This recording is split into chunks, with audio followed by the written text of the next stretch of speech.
evening, everybody, and welcome to another edition of Inside the Pigskin. I'm as loud as I need to be because I'm the Motor City Mad Mouth. With that said, I want to go over the crew in just a moment. Before I do so, I'll let everybody know that Inside the Pigskin is being broadcast around the world. The audio version of Inside the Pigskin can be heard on iHeartRadio, Apple, Spotify, Google, wherever you get your podcasts. Please hit the red subscribe button on YouTube, South Florida Tribune. We're striving for more subscribers. Please also comment, like, and share the broadcast. Want to be a guest? No problem. Participate in the chat room. That's one way to do it. Or send your topic ideas to South Florida Tribune at gmail.com. Want to advertise cost efficiently? Give me a call, 954-304-4941.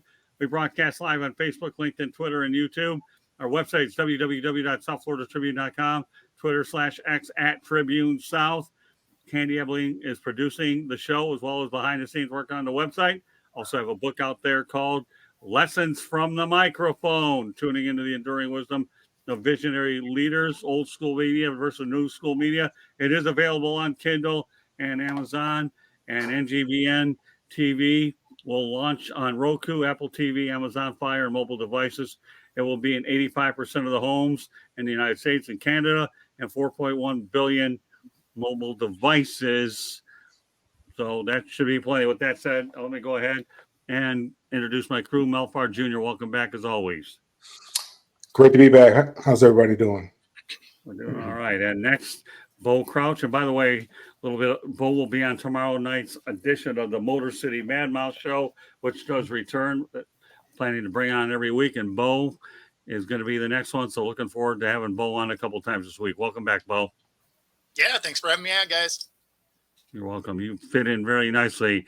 And Coach Bono, without the hat. What's up, my buddy? Hey, Scott, how are you? Good to be here. Wearing the stars and stripes on the sleeve. Good stuff, Coach. I'm telling you, we got some topics right up your alley. All that good stuff, man.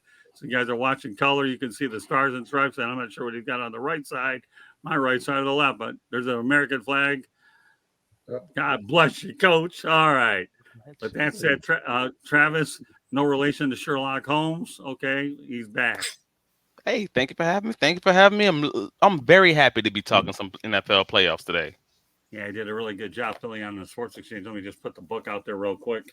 Lessons of the Microphone, tuning into the enduring wisdom of visionary leaders. So there you have it. Available on Amazon and Kindle. All right, well, let me go over the agenda very quickly. We're going to talk about the Chiefs, the 49ers. We're going to talk about the AFC and NFC championship games. We're only going to focus on the losers, not the winners. Ben Johnson and Atlanta's hiring of raheemmorris, Bill Belichick, and whatever else comes our direction. With that said, we're going to start off with the Chiefs meeting Baltimore, and we're going to focus on the Ravens. So, all right, Travis, what did you take away from this contest? Man, the Ravens KC game was just, they let him off the hook. And it drove me nuts watching the game. And I said it at one point. The Ravens' lack of fortitude to try to run the ball, to try to establish a running game, is what did them in. Like the Chiefs did some things that absolutely deserved to win in some ways. Like they controlled the line of scrimmage as far as when they were on offense. But the Ravens only attempting 8 running back runs in an entire NFL football game against a team who had the 28th run defense in the league, it would almost be a fireable offense if you were anyone else, and that's the big one for me. Like, but the Ravens, they were uncharacteristically unlike themselves on defense with a lot of those pre-snap penalties and over-aggression penalties and things like that. Like, they let the moment get to them, honestly, in those ways, and that's the reason I say they lost the game more to me than the Chiefs. This wasn't a dominant, hey, Pat Mahomes is Pat Mahomes and the Chiefs are the Chiefs, and they kind of just took the victory away from the jaws of defeat. No, this is more like, the Raisins just shrunk in the moment, and the Chiefs did what they do when they were a team who's acting like they've been there before, and they don't make those small mistakes, and that's what would let them walk out of that stadium with the victory. And then in that way they earned it, but it stinks if you're a Ravens fan, and I know it does because they probably were the better team, but that don't matter if you're not the most in control of your emotions. Okay, I'll turn over to Mel. Yeah, I think Coach can probably attest to this. I mean, sometimes you have to get to those games in order to know what it takes in order to win those games. You look at the Pistons, and the year that they didn't go to the NBA championship before they went on and won back to back. They're probably a better team, but Isaiah ends up throwing that ball, and Larry Bird intercepts it, and they end up losing that game to go to the NBA championship. Sometimes you have to lose those types of games. You have to have that bad taste in your mouth for a full year to really appreciate where you were at that particular time. The Ravens got away from what got them there. I mean, they didn't run the football. They decided that they were going to become a passing-oriented team, and that's not what they do. I mean, they're the number one ground-gaining team in the league, and they decided that they wanted to throw the football. The very first play that they ran, I think it was very successful. A running play was very successful. They got a lot of yards, and all of a sudden, Kansas City goes down there and scores real quick, and then all of a sudden, they're out of their game plan. They're behind and they're playing catch up. They weren't playing very well on the defensive side of the ball, and that's something that we thought that they were going to do. They were very undisciplined, which was very uncharacteristic of a Ravens football teams from some of the personal fouls that they got, and then the taunting penalty that they received when I believe it was Zayflowers caught that long pass.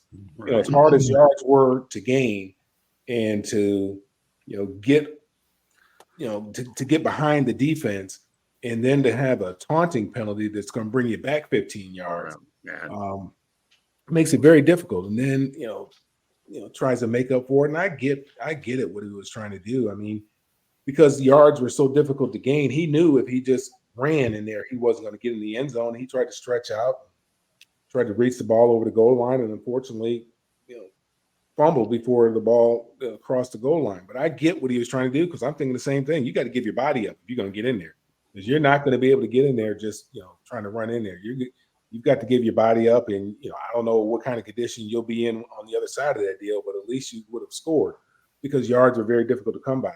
The way that the Ravens were playing, they just weren't playing very good offensively. So that was a disappointment for me. But I think that they'll be better for it. They're going to have to work extremely hard to get back to that point, because wins are very difficult to come by. Everybody knows that they're a good football team. And I think, I was just more disappointed for Lamar. I mean, he didn't show up. He played played a poor game. And, it was just it was unfortunate. Not the result that I was looking for or hoping. Okay. All right, Bo. Yeah, I mean, they were just outside of what it is they do well. The fact that they didn't try and run the ball, like, Travis and Mel have already covered, is mind-boggling. They just did everything that they haven't done all year. They turn the ball over, right? They lose that battle handily. They don't run the ball. One of his better passes was deflected to himself. So, I mean, we just we didn't see anything that was good out of the Ravens. That obviously they were getting penalized on defense. They kind of got the defense figured out in the second half. They did shut them out in the second half. But, at the end of the day, you were really disappointed in what it is they were. You could tell that the moment was just too big for them. And they went up against a team that had been there a bunch of times, right? This was their sixth championship game in a row. So they're very comfortable in that atmosphere. And the Ravens, this is their first shot at it with this group, and it showed. Okay, Coach. Man, I think there's obviously a lot of great commentary there. I agree with everything everybody said. It really wasn't the Ravens team that we've been accustomed to seeing this season. And, I'm just wondering if they were just, sometimes you can be overly hyped. It got that game got really chippy. It stayed that way. And, unfortunately for the Ravens, they were on the, receiving end of the flag fest that resulted of it.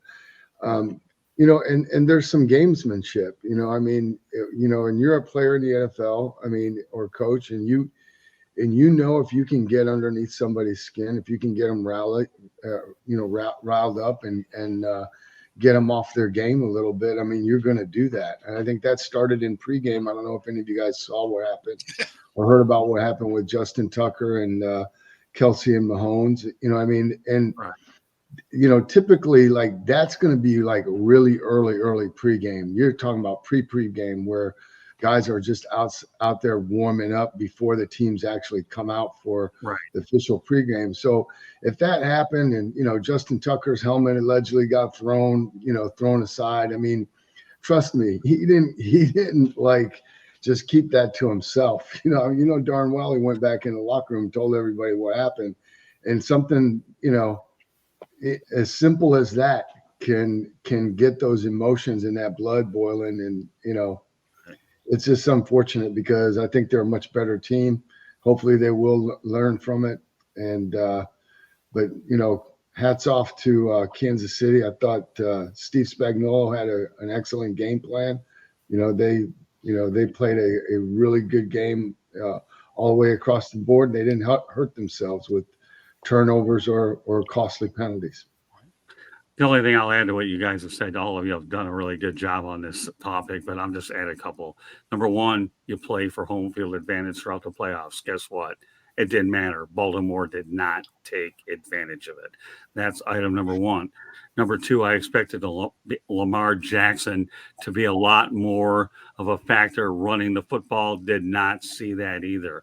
Will the real Lamar Jackson please stand up? Because we didn't see it last weekend. Had he been more of an impact with his legs, outcome could have been different.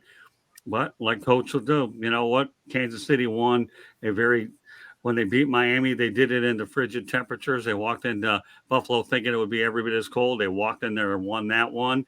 And what do you think they did? They ended up winning in Baltimore. So the Chiefs earned their way there. But again, Baltimore, home field advantage meant nothing. What can I say? And then, of course, Lamar Jackson, I didn't see him run the football as efficiently as I thought he would run it. So with that said, we're going to the second championship game, San Francisco 34-31 over Detroit. We're going to focus on Detroit, two field goals that were not attempted. So we're going to start with our special teams guy, Coach Bonamago. Now, before I do that, I have to put my little song out there. With Kenny Rogers, we got to know when to hold them, know when to fold them, know when to kick field goals, know when to walk or run. So for all you people that want to laugh at me, yeah, definitely deserve it. I've made this popular all week, and there's no way I could not leave it here on Inside the Pigskin. And no, I don't expect to break a Memorex glass here at all. But if this thing goes viral because I'm a bad singer, then I'll be anything but American Idol when it comes to singing. And you know what? I better quit while I had to let the people that are a lot smarter than I talk about the subject. All right, Mr. Special Teams Coach.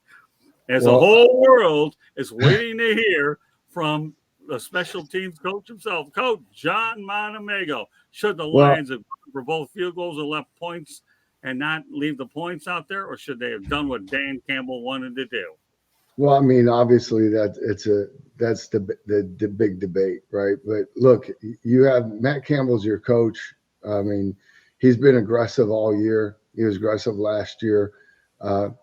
He's made no bones about that's the way they're going to operate. And sometimes it works in your favor and sometimes it doesn't. Now, look, one of those fourth downs was a drop.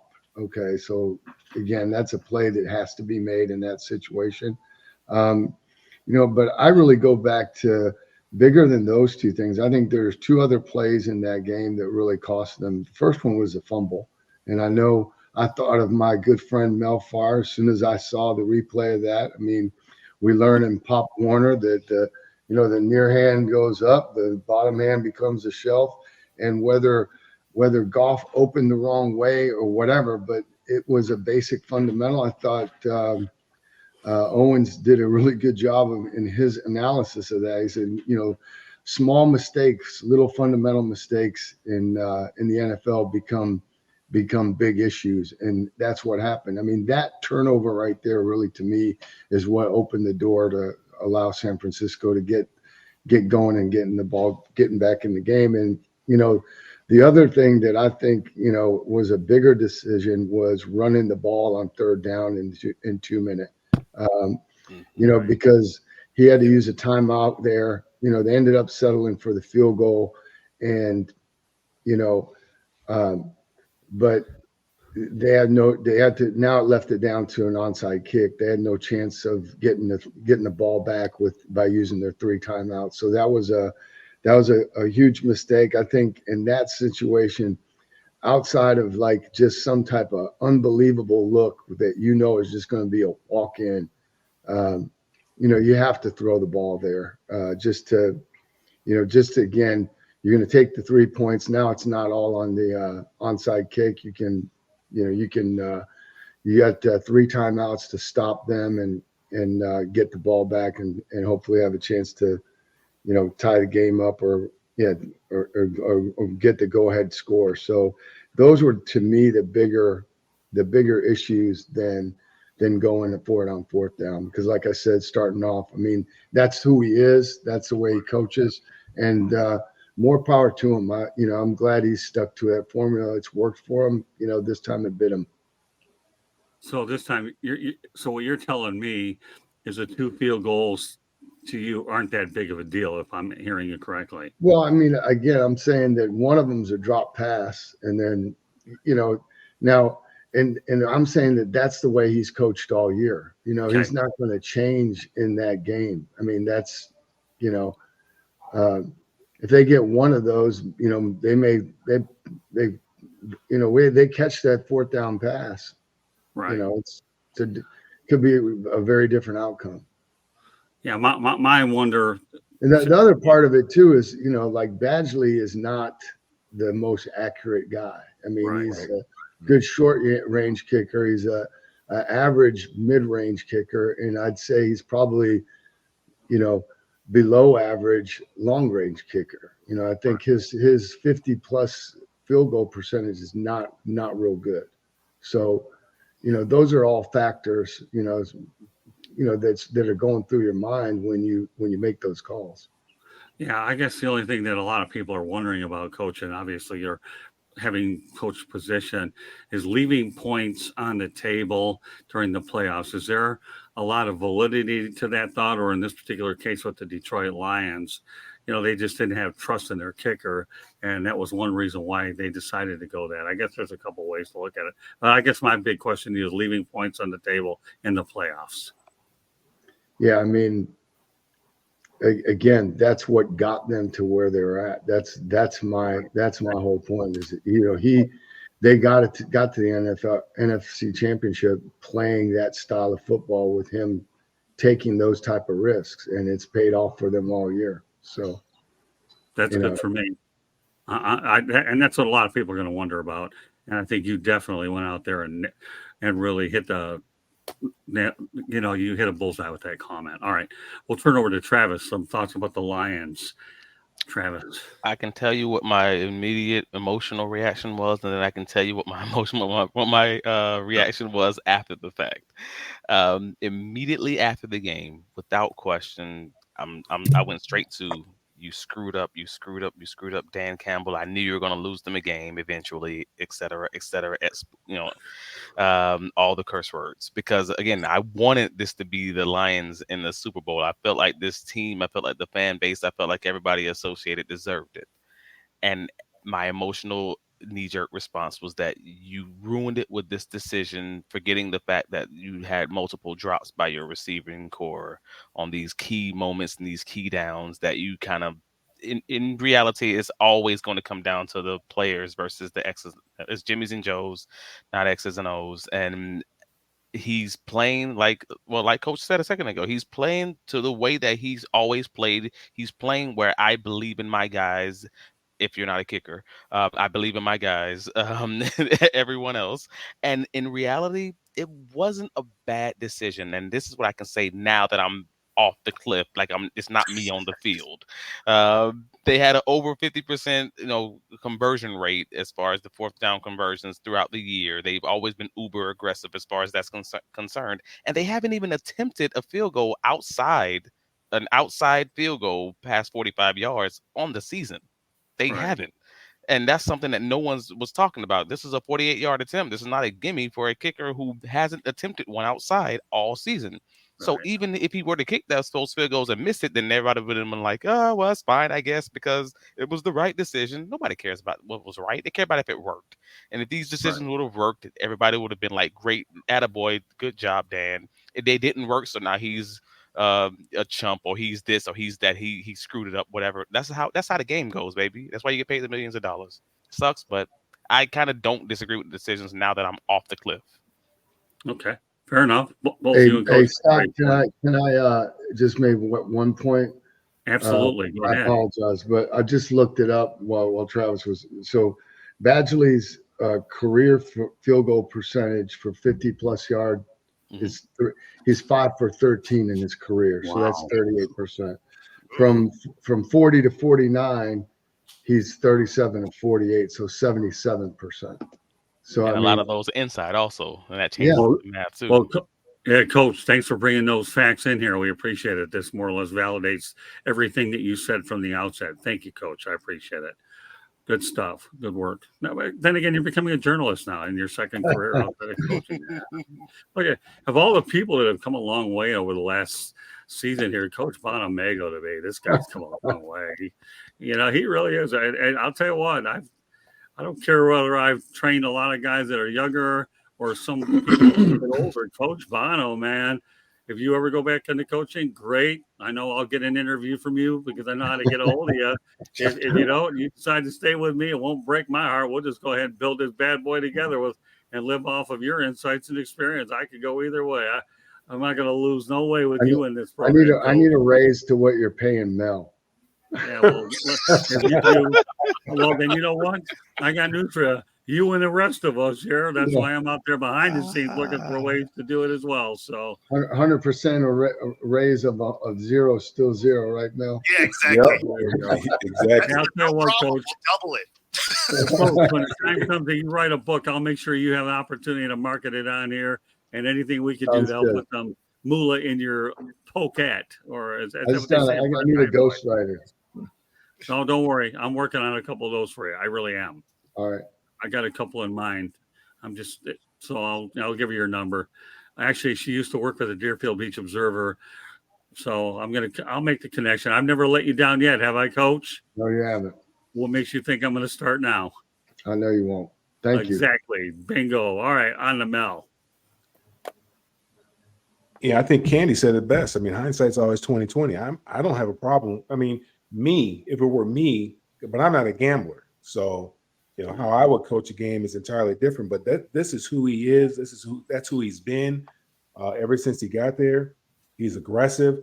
I don't have a problem with it as a player. I would love it because that means your coach has a lot of confidence in you, in belief in you in his team and in his guys. But the guys just let him down because they didn't make plays. I don't have a problem with it. I know what he was trying to do. I mean, he was trying to put the nail in the coffin. He had him by the jugular, and he was trying to squeeze tight. He was trying to make sure they got no air. He was trying to end the game. I mean, he wanted to remove all doubt, and I don't blame him for doing that. The guys just didn't respond for whatever reason. That team that came out in the second half looked nothing like the team that was out there in the first half. In the first half, they looked like, it was unbelievable. I blinked, and next thing you know, they had 7 points. I'm like, what happened? I just went up to get something out the refrigerator, and next thing you know, they had 7 points, 4 plays, 75 yards. I had to go back and restart the game from the beginning just so I could see what happened because I missed it all. And then I caught up through the commercials. So the way they played that first half, was they played about as good as a game as you could play in the first half. And in the second half, I don't know I didn't recognize that team that came out there. They just looked different for whatever reason. I don't know if they got too confident in the locker room, maybe started drinking some beers, popping some champagne bottles already, thinking, making plans about, what gal they're going to take to the Super Bowl, what clubs they're hitting up that night. I don't know what the conversation was, but it wasn't good. I know that because they came out and they played as poorly as they played all year long in the second half. To give up the amount of points that they did to San Francisco in the second half, the defense has played as poorly as it could have played, and the offense played as poorly as it could have played. So, but I don't have any problems with what he did because that's who he is. That's who he's been all year long. You don't want him to change in the playoffs. So that shows me then that the pressure is getting to him. if all of a sudden he's trying to kick field goals all the time. That's saying, okay, the pressure's getting to him, because normally in these types of situations, he would go for it. Now, there was one time that he did kick a field goal early on. He did kick that field goal. I think it was early at the end of the first half or something like that, to get the score to 24-7. He kicked the field goal as opposed to going for it, because it was a little bit, I was asking a lot. And hey, let's get some points going in the locker room, and let's feel good about it and come back out, act like it's 0-0, and let's finish this thing. But they just didn't finish, and that's not like them. The Lions, like I said, they just like to be around, hang around, be close towards the end, and they'll figure out a way to finish. And they didn't finish. That was not like them. So, but I don't have any problems with what he did whatsoever. Good. Okay. All right, Bo. Yeah, no, exactly. I mean, if he would have came out and kicked those field goals, you would have been looking at it kind of weird. You'd have been like, this, they're not playing their game. All of a sudden, we've already seen this, right? We saw the Ravens not play their game. So you would start really asking questions if he started kicking the ball. Now, personally, if I'm a coach, I'm probably kicking it, because I like seeing points on the board. But against a team like San Fran, you kind of have to punch it in the end zone. You can't let them hang around. That's not a team that you can let kind of creep back into a game. So if you have the opportunity to nail it home, you definitely do it. Now, obviously, that running play where they had to use a timeout, that was obviously a mistake.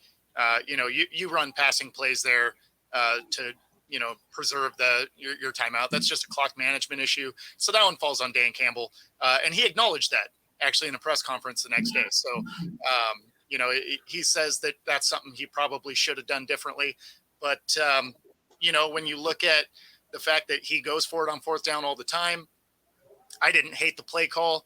It was an execution issue, not really a play calling problem. And when you saw Jared Goff's press conference, words are hard today, I guess.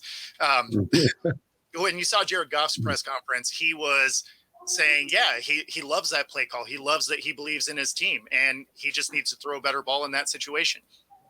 Now, it was actually not a terrible ball. I mean, it was a straight drop. Like, it could have been a little bit better, but I mean, that was a very catchable ball.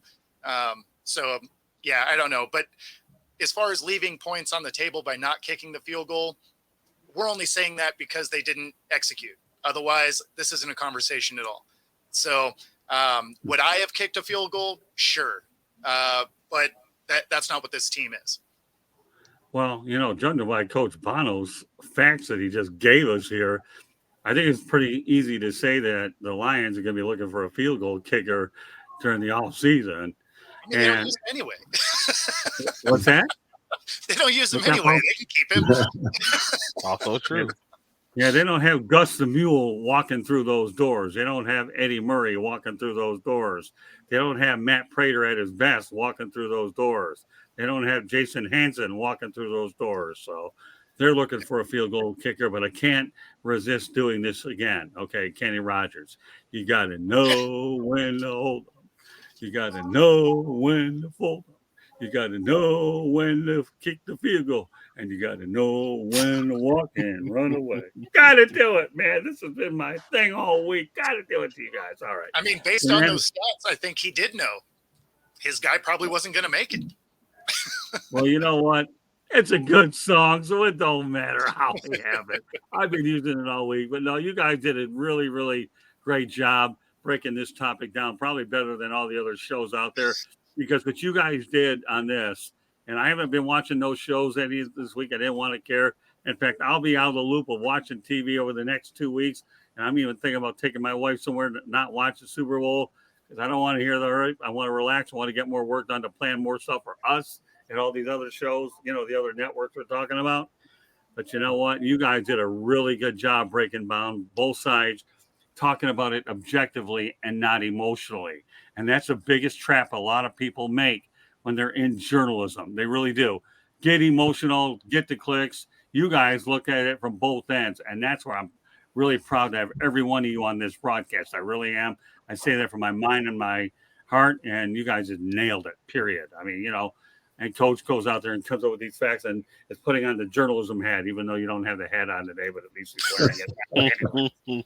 So to answer Fernando's question here, sports fans ever satisfied? No, never. Exactly. I mean, they can be content though. I mean, Like, they would have been satisfied if they won the game, I think. But, Yeah. you know, Well, but- for a very brief period of time, though. right, like you have the New England Patriots fans. They had a full season where they were content after Brady resigned. Went to a new team, and they kind of knew that you were going to be in the midst of a small sort of rebuild. You don't see them like. They're not flaming the coach. They're not picketing and wearing clown masks like my Jacksonville Jaguars, fans wanting someone fired. Like, they're content. They have a season or two that they're fine, or even after the Peyton Manning Indianapolis Colts years. If you have enough success, you might get it. You'll buy yourself at least 2 years. It's funny though, because it's kind of quick. It's kind of quick, that turn. Yeah, right? that's When right. you have a lot of success, all of a sudden being that content becomes discontent real quick. You're almost better off to have the Lions, where they've been bad a really long time. Like,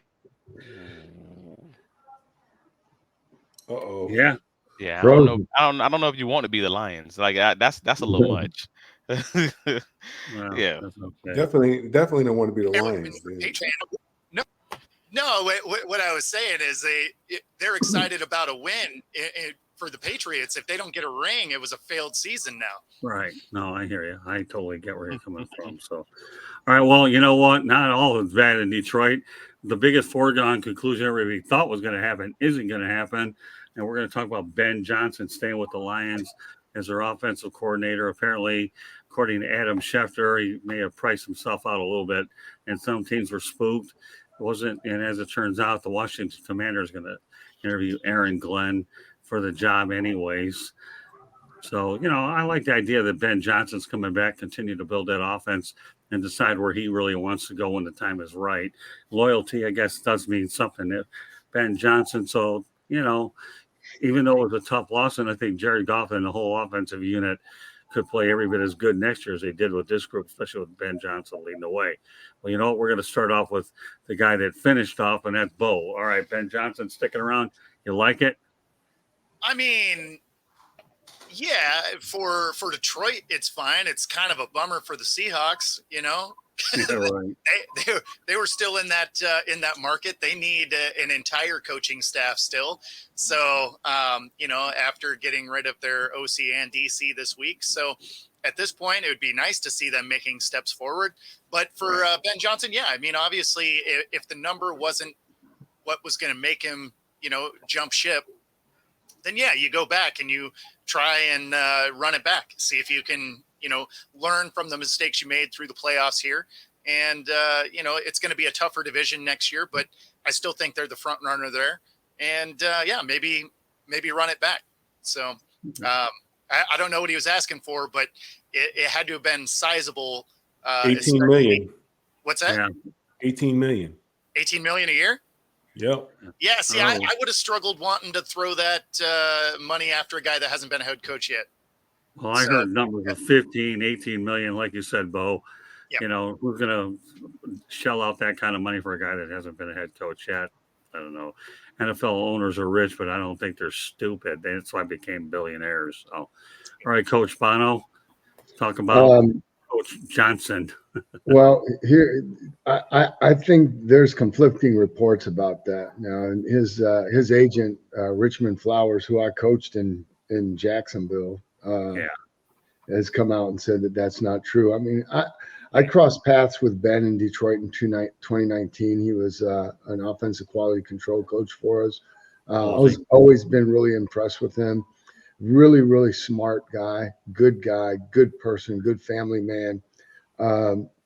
I think that, I think this has been waiting for the right opportunity, not just, an opportunity.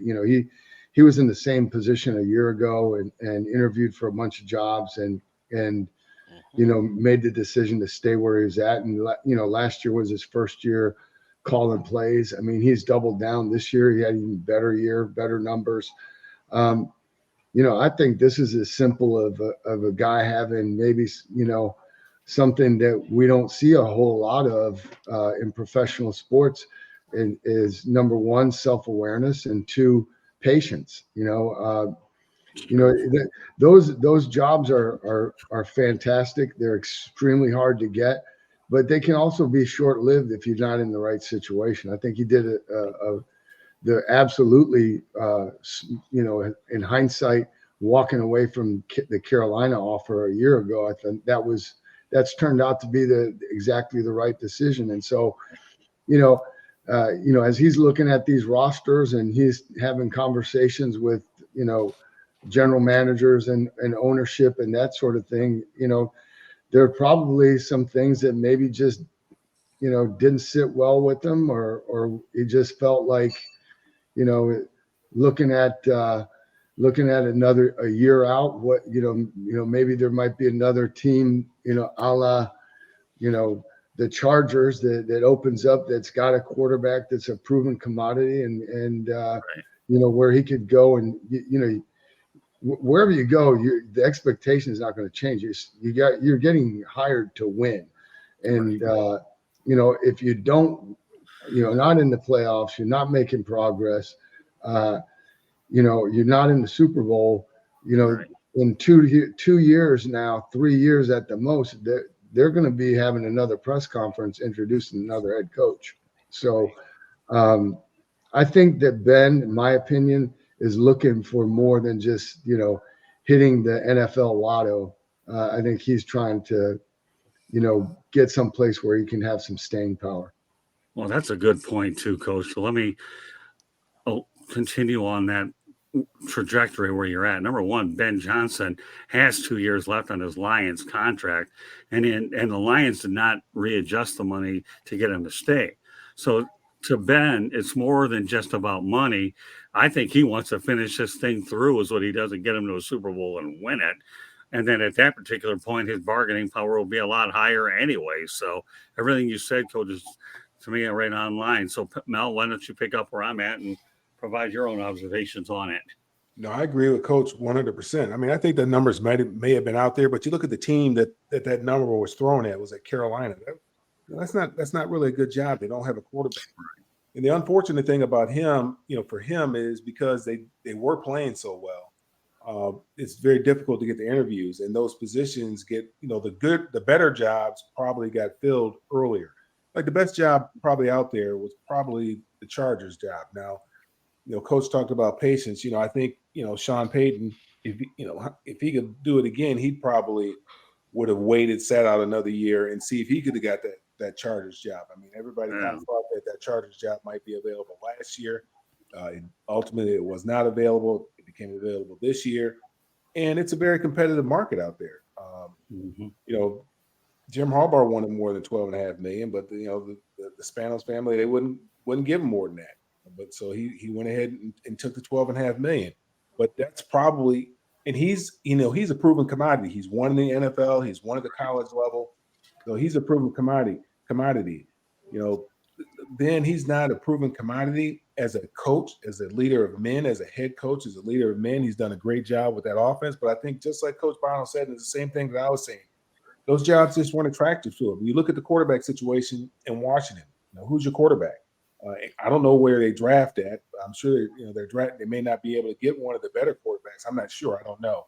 I don't know where they are. They actually got a bunch of picks. Like, you're going to be able to build a team there. But are you going to be able to get a quarterback though? That's the question. You know, so they'll be able to get a quarterback, but I mean, everybody's going to be young, so they're not going to be good first year. Right. Well, you know, and you normally you get a mulligan in your first year unless you're in Carolina or exactly. Denver. You know, when the guy was out there in Denver, normally you get a mulligan. They'll give you 1 year, and it's unfortunate. I mean, you look at Arthur Smith here in Atlanta; he never got that position. So I mean, you know, he came in there. They're in cap hell. I think they're $50 million over the cap or whatever the case may have been. So they had to deal with that, and then, you know, you finally get out of that. You finally get from up underneath the cap problem you have and say, okay, now we might be able to do something. And the next thing you know, you just let go. And it's tough business. So, you know, like Coach says, you know, you want the right situation. You just don't want a situation. You just don't want to become a head coach. Like I thought DeMeco Ryans, I mean, I didn't think that was a good situation, but he's made it a good situation. You know, that wasn't the best job because, you know, the 2 previous years, guys lasted 1 year and that was it. but he's made it a good job. And then they got the guy, they got the quarterback, they got that position taken care of. Now they got to build around that. Get a running game. I know they got Scott's favorite running back down there, but they got to be able to run the ball a little bit more efficiently and take some pressure off of that guy. But anyway, yeah, I think I'm like Coach. I think he's just waiting for the right opportunity. I don't think it was a matter of him saying, "Hey, I want to finish this here with the Lions." I think if the right opportunity was there for him, he would have jumped at it. But I am happy for the Lions because that does give them an opportunity to finish what they started. Because so often when teams are successful, other teams come and cannibalize your squad and then your coaching staff, and then you're trying to put somebody in that person's place who had some success there, and it doesn't always work. I mean, look at what's going on in Philadelphia this year. They lost both their offensive and defensive coordinators. So I am glad they get an opportunity to run it back.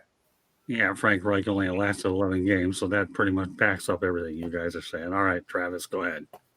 The life of an OC is short-lived these days. I mean, everybody's just transitioning to head coach or out of the league apparently. And this one was a shocker to me a little bit, just because I mean we saw not too long ago when Byron Leftwich passed on coaching hires, and then all of a sudden was out of the league, and not in any of the coaching interviews, and that was a weird one to me. So to see this happen with Ben, not 1 but 2 years straight, it felt like rolling the dice. But to Coach Bono's point and Mel's point, I mean, I think everybody's kind of agreed with Coach's original point. This is probably being looked at a little bit differently than the way that we think than we, the public, are looking at this. Like, if you're just looking at this like a job, I mean, I don't know how many of you have ever had a job and you wanted to be this one thing. Like, I used to be a manager of an insurance company. If anybody doesn't know that, I used to be the manager of a major insurance company over the entire nation, and I quit the job. Because what the job isn't what I thought it was going to be, or it wasn't what I wanted. And I learned from that. And I would never apply for that job again without it being the exact situation that I truly wanted it to be. I'm not interviewing with them. They're interviewing with me.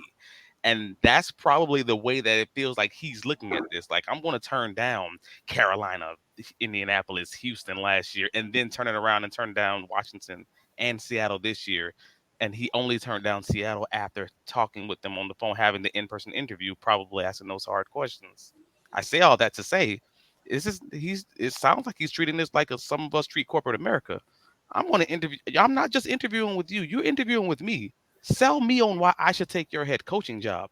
Right. Pay me enough to get off the couch and come over from my great job where my family's happy in this city and I don't have to move everybody. And we're doing great. We just went to the divisional championship. Tell me why I should leave this situation to move to this cold place or this place that my family has no links, et cetera, et cetera. And it sounds like nobody sold him. Especially with the idea of having to go to Seattle, because there's going to be a lot of pressure on you to be great and be great immediately. That's going to be the toughest part of coming to Seattle is you're not going to get a lot of leeway. You're going to take command of a team that has a lot of players, right? That's had a ton of success over the 14 years that Pete Carroll's been there. You're going to have to be good right away. It's not like Washington where you get to build something, or Carolina that if you flame out, everybody's just going to look at it and be like, yeah, that makes sense. But I mean, you come to the Seahawks, like, you're going to have to be great right now. But it's not just that, though. Like, he'd be leaving a great situation where he loves the locker room, he loves the staff he's around, he loves the city, he loves all these other things, whatever, the puff pieces. He loves all this stuff. But he could easily leave this job, and then let's say he did flame out to the next coaching stop. Then he's going to have to be an OC at some place that he probably doesn't have as good as a situation that he's actively in right now. No, I understand the patient route. At that point, yeah, just let's find the right one, or I'm going to stay where I'm at and be just fat, happy, and comfortable. We know the people that work that job, and they can work the job with their eyes closed, and you're just feeling real comfortable, and everybody's happy. The whole family, everybody's doing great, everybody's growing, and I'm just real content. Nothing wrong with that. Take that time, man. Enjoy yourself. Well, Good you know what, Travis, what I like about everything you said is the fact that you went out there and were smart enough to recognize an opportunity wasn't as good as you thought it was. And now you're giving advice to just everybody, since this is a general show, that people can take what Travis just said in terms of interviewing for a job. You interview them like they're interviewing you. And, you make a lot of good points, Travis, but the one thing I'm taking out of it is what you did in the interview process. And I think that makes everything that you said before good. Okay. But the interview part, I think, is the best thing of all your points on this particular segment. Everybody's gone and talked about Johnson, right? Just want to make sure I've gotten everybody. Is that correct? All right. Well, you know what? We're going to stay in Atlanta. Mel Fard gave me a reason to do it. Now we're going to stay in his hometown. Let's talk about the hire of Raheemmorris. I was kind of surprised by that because I really thought that Arthur Blank was going to hire Bill Belichick. He was the only one that was interested in him. And then for whatever reason, they decided to pivot away from him, which I would totally agree with, because if you look at, just being realistic, you look at his record, with Tom Brady and without Tom Brady, it's two different worlds. He has not been successful without Tom Brady. I'm happy for Raheemmorris. It's going to be a difficult job. He had the Tampa Bay job. He's the head coach of Tampa Bay when he was real young. Probably was a little bit early for him, and he's gotten an opportunity to mature a little bit more. I've heard nothing but great things about him, and I'm looking forward to seeing what type of energy and what type of program he's going to bring here to Atlanta. Now, the one thing they're going to have to do, they got that cap situation taken care of. They are going to have to address that quarterback position. They have some skilled players, whether it be wide receiver, tight end, running back. They got an offensive line. The offensive line is pretty good. They got some pieces on the defensive side of the ball. They got some good. They're good in the secondary. They got a pretty solid team, and they play in a very weak division. So we're going to be interested to see what they're going. What he's going to do here his second go around, because he did have the interim tag here when Dan Quinn was fired. He had the interim tag here for a few games where he was the coach. So I'm looking forward to it. I'm looking forward to seeing what he's going to do. I was really surprised by it, but I'm pleasantly surprised that he was given the opportunity, and I'm looking forward to it and wishing nothing but the best. Okay, Travis, what are your thoughts about Raheemmorris? Yeah, I mean, I think pretty much everybody can say this was a shocker for sure. And not that it wasn't deserved. It's just that you don't generally have a billionaire have a decision that have a decision that they're ready to make and be talked off the ledge. Like we've seen enough of these horror stories in the NFL that, man with millions of dollars in the bank account wants to do this and basically does it.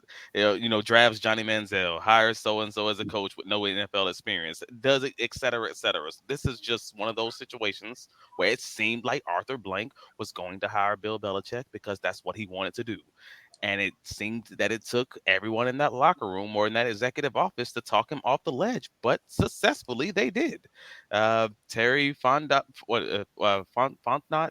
found a way to essentially hold on to his power based on his draft history, based on his recent free agents, based on what he's done in filling out that team and growing that franchise. Whether or not they were successful, we know we had a train wreck of a coach, unfortunately. But knowing that Bill Belichick wanted the power, reportedly that it sounds like he still wanted, like that he had in New England, probably helped make this an easy argument, because we've seen the rosters that Bill has put together as far as his recent draft picks and free agency have just been suspect. I think that's the best way I can probably put it for such a great coach. The GM Belichick was cutting the knees out of the coach Belichick, unfortunately. So having that guy in your office telling you to take more power from a GM who's actually been doing a reasonable job. I can't say incredible, but a reasonable job. Travis, let me just point out to you that we're going to get to Belichick in a moment. Yeah. I got you. But the pointing out, but someone who's done a reasonable, if not maybe even solid job at drafting, that'd be a hard sell. So it made total sense. But overall, this was a great situation for Raheem, because now he can build this team around this solid defense that we've already seen. And hopefully we'll see again what happens with the quarterback. We'll see what happens with the OC. I know they're kind of cutting that down to the last few candidates, and if he gets that right OC like they did in Houston, get you someone like the next Bobby Slowick or whatever it may be, maybe he can keep this thing popping. But again, we know he has a running game. We know he has a defense, and we know he's going to be good in those two areas. So good stuff. Okay, Coach. I'll just say I'm a big Raheem Morris fan. I know him, fairly well. I think he's a great fit for Atlanta. I think he's going to do great. I mean, again, you talk about a guy that has kind of flown under the radar. Has had a opportunity to run. He's had an opportunity to be a head coach. He was very young when that happened for him in Tampa. Hey, look, we were talking about Belichick. You look at what Belichick did in Cleveland, and then, however many years later, he takes over a New England franchise and really, turned the football world upside down for a good period of time. So I'm just, Roz is a great communicator. The players will play hard for him. They will, they will love him.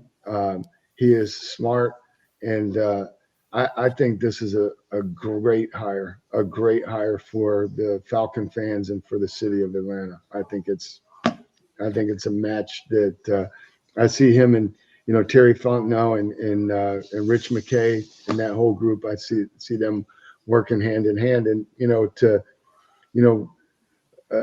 just to hit on Belichick. I mean, that he's an acquired taste. Belichick is going to demand a lot of different things. And, there were probably, honestly, a lot of people in that front office had Belichick taken over. They were probably going to be out of jobs, because he's going to want control, and he's going to, want to be able to do things his way. And his track record and his resume dictates that he can demand that. And he will get that from a franchise. It just doesn't look like it's going to be this year, but he will get it at some point very soon. Okay, well, that's fair. I mean, I know you and Travis are looking ahead to Belichick, because actually these topics do go hand in hand. It's not a big deal. Fact of the matter is, you're just trying to compare and contrast, and I have zero problem with that at all. All right, we'll turn it over to Bo. Yeah, I mean, like everybody else, I'm going to blend these two because, That's okay. they directly correlate with each other. But I wasn't incredibly shocked that they went with him. He was on the radar of a few different teams, including my Seahawks. So, he was going to be interviewing for a head coaching job, at four different places, as I recall. So it wasn't a huge shock. And why it wasn't a huge shock to me is because of what Bill Belichick requires for him to come in, right? And some of that is a culture building that has to happen. And he's 72 years old. Like, at some point, he's not going to be your guy, right? So if it takes you a couple of years to get the culture to where it is he wants it to be, right? He takes over the GM. You're also doing football completely different than Atlanta does, it has in the past. But you have him in there. He builds his culture.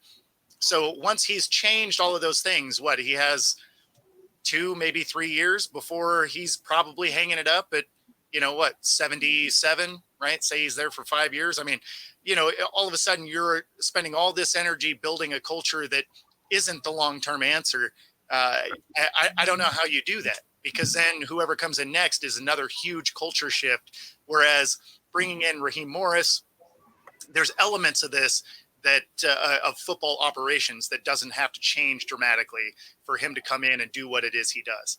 So I like this. I like this hire for him, and it makes a lot of sense that Belichick may be sitting out. Obviously there's still a couple of teams. You never know. The NFL is a weird place. Something could happen, but for all intents and purposes, it looks like he's probably not going to be picked up by a team. And honestly, I don't know if he does, outside of a desperation move by a Panthers in search of their 6th, coach next year. Well, as I understand with the Panthers coach, I think they gave him a 6-year deal is what they did. So yeah, that doesn't mean anything in the NFL, though. No, but it's good to be able to have that bankroll coming in, especially if you're a head coach coming in. They're still paying Matt Rule. Exactly. They got 3 coaches on salary right now for the next 3 years. So anybody else want to actually blend these two together? I have no problem with it. I think it's great because the two go hand in hand. So I mean, I disagree with Bo when he said that he might not get a role in this system. I thought like Washington was going to be a good landing spot. They have a new. It really just depends on, I guess, what the new GM feels, whether or not he'd be someone that's comfortable, or whether or not the owner will be comfortable overriding him just to get Belichick in the building. I thought that was a train wreck enough of a franchise that might actually do something like that, if that made sense. That they just felt like they just had to get him in the office. So I guess let me ask you this, because their new GM is the assistant GM to John Lynch. Do you think personality-wise that would be a great fit? I mean, I couldn't tell you if that's personality-wise or not. I've never met him, and I don't know, because he's close to Lynch doesn't make him like Lynch. True. Just like someone, my wife being close to me don't make her like me. We absolutely different. But well, here's I think a fair comparison is you look out at the Chargers and what just happened with them hiring Jim Harbaugh. Right, they hired the head coach before they hired the GM, and where did the GM come from? His brother. Right. Yeah. So, I mean, you'd be a fool to think that Jim Harbaugh didn't have quite a bit of say so in, who that GM was going to be. I mean, he might not have made the sole decision, but he definitely had a strong vote. And I would say with Belichick, it's going to be very, very similar type of situation. It's going to be a GM that, he's worked with in the past, or it's going to be an organization, a club that has 2 vacancies, and they're either going to give him the reins and let him do all of it like he did in New England, or they're going to hire him as a head coach, but he's going to be able to handpick who he wants to partner with. And again, he's been in the league a long time and had a lot of success. And, I think there will be somebody that affords him those, basically those luxuries, for lack of a better word. All right, let me add one thing really quickly here, and I love bringing this guy on here because he's a friend of the show. James Burgess, okay, Gutshot Lions fan reporting in. Thanks, James. I was wondering if you're going to make it, and you never let me down. Thanks for being on here. To me, I look forward to seeing you every single week on the show. All right, the only thing I'm going to add to what you guys have said is this, okay? I don't think we're going to see Bill Belichick getting a TV job, and if he does, he better make sure he expands his answers for more than a few words if he's looking to go ahead and sit. We talk about my book being called Lessons from the Microphone. Well, Bill, you know what? You've been in the microphone a lot, so you can't give short answers if the producer and the executives are making you give longer ones. That's number one. 2024, it's not the worst thing in the world if a coach sits out for a year. How many years did Dick Vermeil sit out until he went out there and won a championship with the Rams? So if you take a year, now then again, how many people are in their 70s doing it when he's chasing Don Shula's record? That's another story.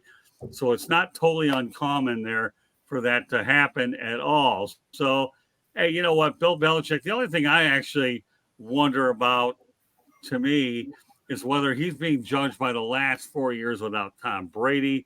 And then that's a thing that people will wonder about. I mean, we can talk about that all day long, and I don't think any of us are going to have the answers. But right now, when you look at where the head coaches are, they're leaning towards a lot of younger blood right now, at least based on this coaching cycle. And I'll tell you what we're going to talk about, not this week, but we're going to talk about it next week. So to give everybody a preview of what next week's show is going to be like, we're going to talk about Eric Bieniemy, okay? But we didn't have time to get to it tonight, but that will be a topic everybody can look forward to on Inside the Pigskin. But I know what I'm trying to do right now, well, number one, we have one less game to talk about, maybe one for which we'll be predicting on, depending on what other people I have come on the broadcast. But every one of you guys make great points, and I'm going to set the record straight. I don't mind that any of you guys on this crew overlap the two because it's very easy to do it. I don't need apology. I don't really worry about you guys because you know what you're talking about. And if one topic overlaps another, so what? Because after all, peanut butter interacts with jelly. Now, is that a good announcement? Well, I don't know. It depends if you like them or you don't. We'll leave the food thing out here because it's not the Food Network, but I don't know. We'll leave that alone. But I got a little bit of laughter from some of you guys here. So whatever. You want to interact them, go ahead and do it. Hey, let me tell you something. This show is as much as yours, okay, Bo, Travis, Coach, and Mel, as it is mine. All I am is a guy out behind the microphone producing the thing along with Candy to make sure your opinions can get heard to a fair amount of places. All I'm doing. So, no, I don't care. I run a loose ship. I don't care. It's all about having fun, informing, entertain, right? We all do agree on that, right? Entertain, fun, and entertain, inform. So it won't be the first or second. It won't be the last time that we have topics that coincide with each other. Sure, but the main thing, people, is this, okay? There's so many different ways to look at these openings, and we don't know what they're going to do. I don't think I can say about Bill Belichick should he get hired again? He like Coach said, he may look for the right general manager to do the job and let him focus on coaching. I don't think you're going to see many more situations where the roles are combined anymore. I really don't. But time will tell, because that's a lot of responsibility. I don't think you guys were really old enough to understand. I think Coach Bono and Mel and I know about it. But many, many years ago, Monty Clark, when he was hired by the Lions, occupied both roles. And Monty told me it was tough to do. And that's when other people started to do both. But then nowadays you have to deal with the salary cap, and there's a lot more involved. So, no, I mean, it's a different animal. Well, getting back to James Burgess' comments, when we get to the Ben Johnson thing, I'll probably take too many posts because I'm a paragraph guy. All right, I had to go out there and get my feet straight. 144 character tweets. I suck. Don't feel too bad. I don't think a lot of us are great when you have to keep it limited. I'll shut up a bit. You don't have to, James. Who cares? I'm extending this broadcast. I know you got a lot of things you like to get, so what's a couple minutes here and there? But at that point, so there's a lot of different ways you can approach these topics. There really are, and I don't really think that there's really a wrong answer, especially when you don't have any answers. All you can do is just base yourself on basic facts, okay, and then people will formulate their own conclusion. I refuse to ever come down on any team coach if I can help it without trying to make sure the facts are both sides. The biggest thing you learn in journalism is to be objective. If you have facts to back up your opinion is legitimate. Now, if you're just throwing something out there and you can't go out there and win by just an opinion without any facts, I might kind of wonder about it. So, all right. So James Burgess is now on a roll. Okay. Candy will put that bad boy up. Anybody want to comment on it? Well, this is interesting. So Belichick's best fit was in Dallas. If Jerry wanted to get out of his own way, Will was his answer. But I can't hate Jerry for what they did. I don't know. This is a weird one because, again, if Bill Belichick being a defensive guy, it just changes everything. If he was an offensive coach, this would, like with the implementation of spread offenses and basically running these college offenses in today's NFL, you either need to be a guy who calls your own offense or you need to have that guy. And Bill's shown objectively that he cannot find that guy over multiple seasons. There's a guy sitting out. I mean, his offensive coordinator's on the street. I mean, the guy he's been successful with, and they can put the band back together. Yeah, okay, let me just add one thing here real quick. I know Bo has to get going, so and I have him tomorrow. Bo, before you go, let everybody know how they can get a hold of you, and then we'll keep this thing going. Yeah. So you can find me at all the socials at Bo Football Talk Bo. Man, wow, I'm just struggling today. Say bye, Bo. And then, of course, you can find me on my YouTube channel, Football-Talk, and, of course, Roku TV 5 days a week. Thanks again for having me on, guys. Great to see you. We have him here tonight, and he'll be on the Motor City Mad Mouse show tomorrow, so look for it. All right, Bo, great work tonight. All right. Take care, Bo. See ya. All right, so now we could go back onto the other point. Okay, very quickly, Travis, I think the Dallas thing is an interesting one. I don't. Time will tell. All the only thing I can say about what you're saying, James, is Mike McCarthy did not get extended, so that could be a situation that could play out 365 days from now. But he's on he hasn't been extended, so we'll readdress it then. But good point. I like your question, James. We'll Can I see ask how the it plays question? out. How would Dallas have worked though? They could have hired Belichick and kept McCarthy as offensive coordinator. Oh, like we know that's not happening. But more so, they don't really have They a could have real demoted GM. him, made him offensive coordinator. They don't really have a real GM. Even when they have a GM, we know who's in charge. They It's do have a real Jerry. GM. What are you talking about? It's Jerry though. Like He's the Jerry's GM. the GM. He's the GM. So if Bill says I want the power, which is what reportedly he would have said to the Atlanta Falcons, Right? How do you get Bill Belichick to come into your team and be over the owner? That's not a working relationship. That's not gonna happen. He can't be over the owner. That's my point. Like, because Jerry's I'm the just person saying. who makes who puts the chefs in the who puts the ingredients in the kitchen. So what we doing? That wasn't gonna work. That was never gonna work. Jerry's like James Brown. He pays the cost to be the boss. Yeah, well, all I'll say about this, because we could go on and on about this whole thing here, but the reality is, as long as Jerry's there, okay, he's not giving up the power. Robert Kraft may have done it for a lot of years, but it didn't hurt to have Tom Brady in the building as well, so that Bill had a little bit more, influence on what was Most going of the on. owners do leave that football stuff to football people, and then they come in and step in when there's time to make a change. But for the most part, though, they're not involved in day-to-day decisions, and they're not involved. They don't have radio shows. You're right. Jerry's the only one. Yeah. Right. Well, did you hear the report about the report of the former Cowboys, whatever it was, media person who stated that they listened to all the former. There was one of the former drafts that they had. And that Jerry took a phone call where he was offered a trade from the Detroit Lions about an unnamed player, is what they stated. It was like 2 minutes long. And an unnamed player, he's like, nah, listen to the phone recording. Like, he's like, no, they offered this player. Jerry didn't even know the name of the player, hung the phone up, said, I'll call you right back. Never said anything to anyone else in the room. GM, you're talking coaches, etc. Didn't say anything to anyone. Lions call back. All right, so what do we have a deal? Forget about it, and hangs the phone up. Never tells anybody else. And I'm like, wait, what? So he never talked to his coach. He never told anyone else that this trade was. Now I'm like, oh, it starts and stops with Jerry, good or bad? Because again, he's built some solid teams, but to not talk about that to your people at all, like even find out who this player is because he didn't recognize the name in the phone call. I thought that was hilarious. So I'm like, yeah, that guy versus Bill Belichick. Yeah, that's never going to work, man. Yeah, the only thing missing would have been Jimmy Johnson, who was calling the shots when they won. So we'll leave it at that. So Bill did the defense. Tom did the offense in New England. So absolutely true. Bill needs an offensive coordinator.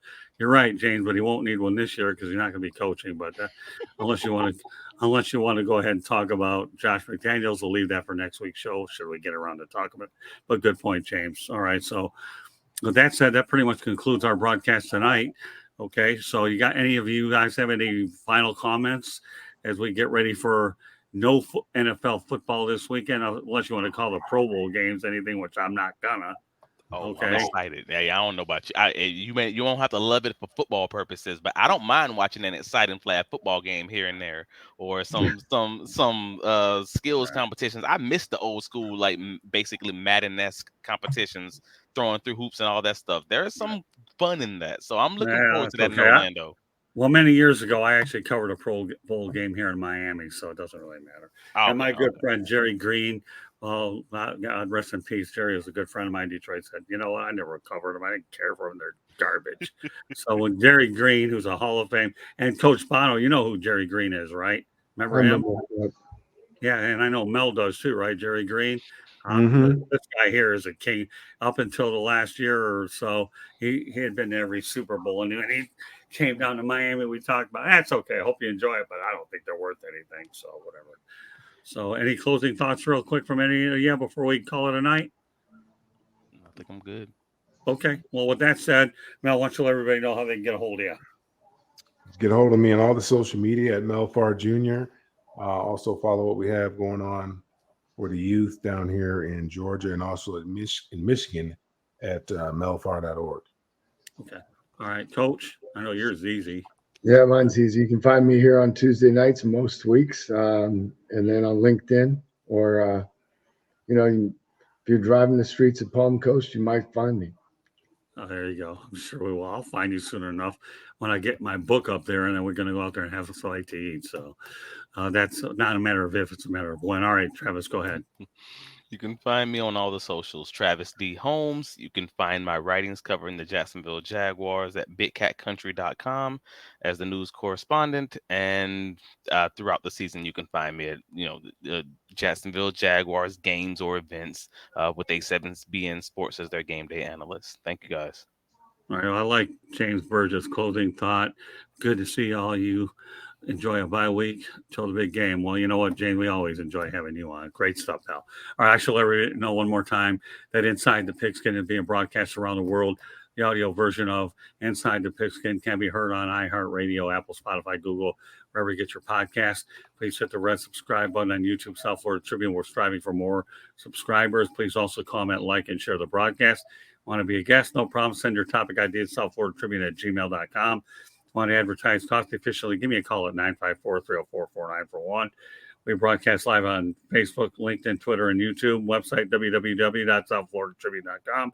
Twitter /X @Tribune South. Candy Ebling behind the scenes. I have a book out there called Lessons from the Microphone, Tuning into the Enduring Wisdom, Visionary Leaders. Pretty much all about old school media versus new school media. Available on Kindle and Amazon. So with that said, on behalf of Bull Crouch, obviously, and Travis Holmes and Mel Farr Jr., as well as Coach John Bonamego, I want to thank you very much for joining us on this edition of Inside the Pigskin. We will see you next Tuesday with our annual Super Bowl show. So looking forward to having this panel on next week. And we're going to be talking some super stuff, pun intended. Yeah, the only thing you won't hear is me singing like I did on a couple of occasions tonight. So I don't have to worry about breaking any Memorex classes for those that remember it anyway. So, all right. So good night, everybody. And thank you very much for joining us. And we appreciate the crew staying on a little bit longer to address these important issues. You guys are the best anyway. So what else can I say? Am I biased? Yeah, I'm guilty as charged. Good night, everybody.